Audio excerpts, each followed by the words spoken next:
మనం మహారాష్ట్రలో ఉన్నాం.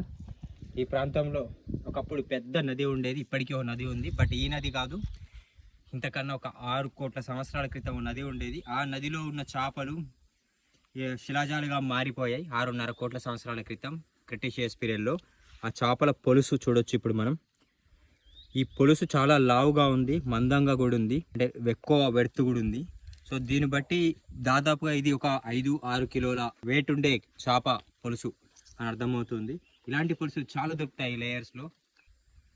ఈరోజు కట్టా శ్రీనివాస్ గారు అండ్ అరవింద్ ఆర్యాతో కలిసి ఈ ప్రాంతానికి మరోసారి వచ్చాం. ఇందాక కొప్రోలైట్ అని చెప్పాం కదా, ఈ లేయర్లో దొరికిన కొప్రోలైట్.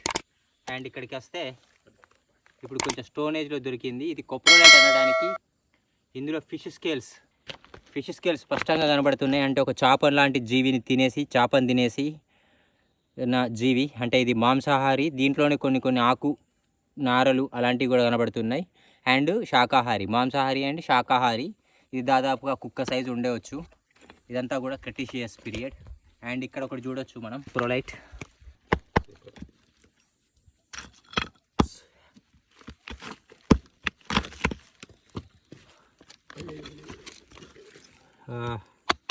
ఇప్పుడు చూస్తున్నాం కదా, లేయర్ ఉబ్బినట్టుగా ఉంటుంది, ప్లస్ ఇటు కూడా అలానే ఉంటుంది.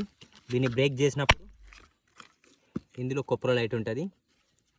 ఇందాక మనం చూసిన కొప్రోలైట్ సేమ్ ఇలాంటి సిచ్యువేషన్లోనే దొరుకుతుంది. ఈ పైన లేయర్ ఉంటుంది, ఈ విధంగా కంప్లీట్గా స్టోన్ ఫార్మేషన్ జరిగి లోపల కొప్రోలైట్ ఇలా భద్రపరిచి ఉంటుంది. ఇది ఒక టైప్ ఆఫ్ కొప్రోలైట్.